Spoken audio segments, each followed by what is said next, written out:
Did a lot of shit just to live this here lifestyle. Let the flame ignite.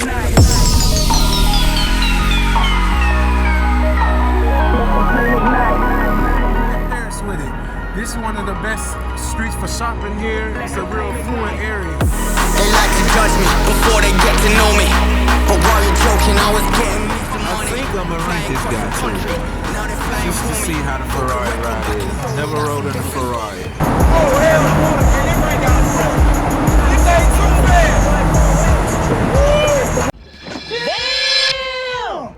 What's up, y'all?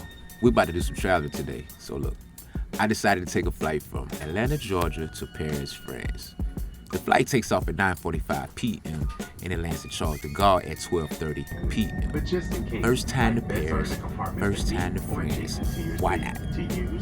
It's funny because actually France is where my roots from my dad's side originate, which is Marseille, France, but maybe we'll go there later on another trip. Today, we doing Paris. Okay, Delta One. Let's talk about this for a second. The Delta One seats. They pretty much recline to all kind of positions and laid out flat like a bed if you want to go to sleep. Now, of course, the ticket comes with a meal and all your drinks, they free. I chose the roasted belly and Epic chicken leg with fingerling potatoes, broccoli, and lemon herb dress. Sounds kind of extravagant, don't it? But it was kind of normal. All right, look. The flight attendant was telling me about a good taste of rosé wine. It was pretty good. I don't know what I was thinking. Should have got the name of it, but anyway. The food was okay. Afterwards, topped it off with some ice cream, and I started to get a little sleepy. I still had like 5 hours of airtime, so I called it a night. I didn't sleep much the day before, so I didn't wake up till it was pretty much landing. The flight itself was pretty smooth. It was through the night, so I woke up fully energized and ready to see how the day was gonna play out. Anthony Bourdain style, no reservations, simply spontaneous. We just gonna see how this day go. The airport, it wasn't too hard to figure out. Got through customs okay. Now I gotta get a room. Booked a spot on Airbnb. Everything set. Now Paris first timers, be aware. The airport was like an hour away from the tourist area, shopping district, and Eiffel Tower. Currency, you need to convert. Coming from the US, I'm not sure who had the best exchange rate, so I decided to convert my USD to euros at the Atlanta airport. Good thing I did, because they only take euros once you get there. They do have Uber, so getting around isn't too bad. You don't have to worry about high taxi prices, so that was a plus, not to mention convenient. The Uber ride to the Airbnb was around $90. I assumed once I step out the airport, everything would be closed, but apparently it wasn't. No big deal. I kicked back and enjoyed the ride. After maybe 30-40 minutes on the highway, we reached more of a scenic route. I could see the Eiffel from a distance, people out, and the city's looking pretty nice. Kind of clean too. A lot of the buildings to me had a cathedral look. I guess it makes sense, we're in Paris, but alright. The Airbnb. Wasted almost 3 hours of the day just trying to find a place. Still didn't find it. I ended up having to book a room on booking.com and stayed at the Atala. That's A-T-A-L-A, Atala. Alright, the room was okay, nothing too extravagant, but still expensive. 692 euros, which is like $743. You would have expected a really nice room, but honestly, I wasn't too blown away. The room did have a balcony view of the Eiffel Tower, which was worth it, but for one day, not even. I wasted so much time, I just wanted something nice, convenient, and in a good location. The location, it was perfect though. Literally walking distance from the shopping district, maybe 2 blocks. Okay, Paris. Now I feel like I'm here. This particular strip was called the Champs-Élysées. I was definitely impressed with the infrastructure, just how everything looks. Finally felt like I'm in Paris. It was pretty live too. People out, walking, shopping, a lot of foot traffic. Also, it was Fashion Week there, so I'm not sure if that had anything to do with it, but I don't know. Street dancers performing, nice first impression. I'm starting to like this place. Had to just, soak everything in. I'm in Paris. The Louis Vuitton store. Just the building itself. Looks like a big suitcase.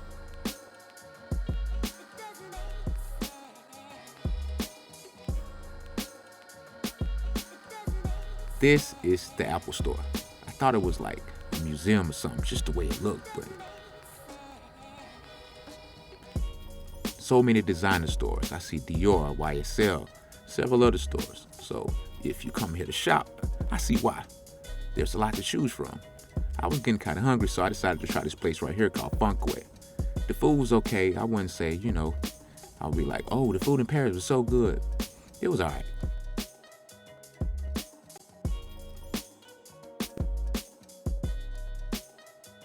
That building right there, that's that monument. That's the famous monument of the Champs-Elysees. I don't remember. What you call that? What This we whole at? area is the Champs-Elysees. I can't remember what that building's called. It's like Triumph something. But that's where we at. We in Paris with it. This is one of the best streets for shopping here. It's a real affluent area. And that's why we here. The Louis store. I had to get a better look at this place. It's like a big Louis Vuitton bag, like seriously. Did some walking around, now it's about 8 o'clock and I wanted to see the Eiffel Tower. Across the street, still a lot of people out, and I see supercars on almost every corner. I didn't think too much of it, I see a lot of nice cars riding up and down the street, so I'm just thinking maybe this is how the people in Paris ride.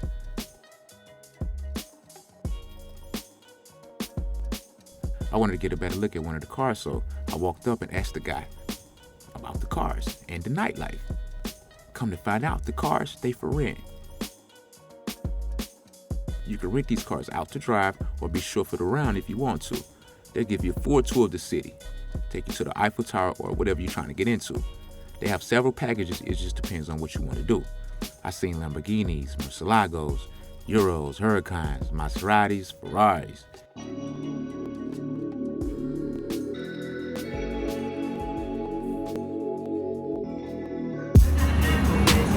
Only in Paris where you got Ferraris and Lamborghinis on the corner for rent. I've traveled the world, I've never seen this anywhere else. In Paris, France.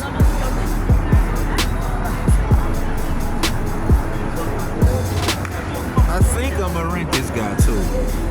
Just to see how the Ferrari ride is. Never rode in a Ferrari.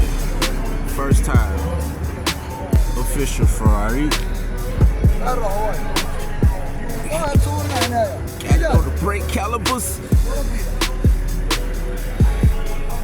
Stay clean, candy apple red. You know what I'm saying? We finna push this. We finna go see the Eiffel Tower. Let the lights light up on us. While we got the Ferrari going and the Lamborghini behind us. This is how we doing it.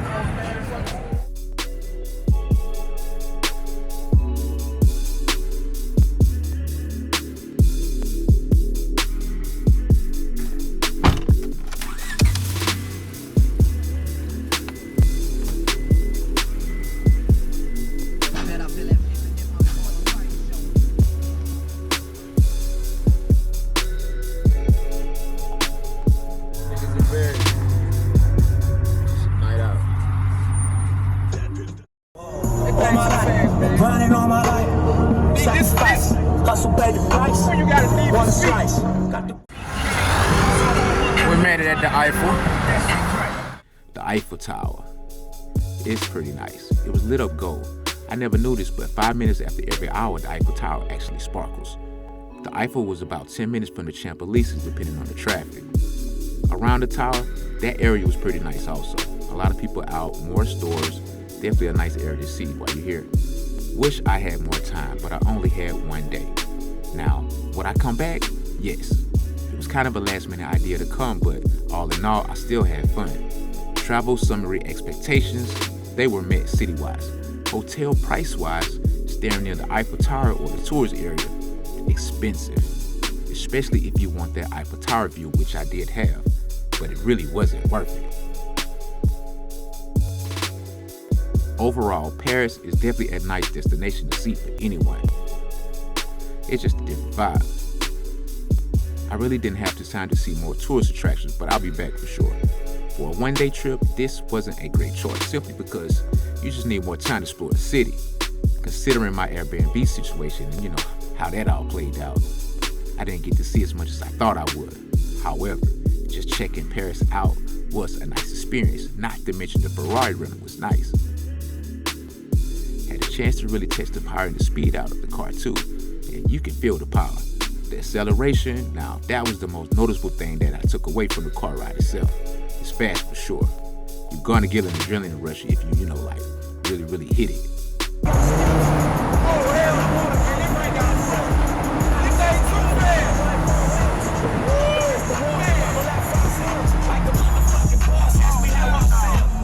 After I left the Eiffel Tower, I went to a club called The Flower. Nice vibe, nice music, nice setup. They took my jacket at the door because it was kind of cool that night. So, I was kind of feeling it. The music was mixed. Drinks wasn't too expensive, but the club to me seemed like it was more for a group setting. It was more spaces for VIP sections than just people inside having drinks. It was more bottle service than anything, if you know what I mean. Like, the bar wasn't completely stocked, but I did see bottles, so I thought maybe it's just a club that people come here with friends to buy bottles and relax in the VIP sections. I didn't stay but maybe an hour and a half, so I decided to leave. I had to catch a flight the next morning, but I still had a good time. If you haven't already, subscribe. Hit that like button, because I got more travel vlogs coming for y'all. So just stay with me. On to the next, The Flyway.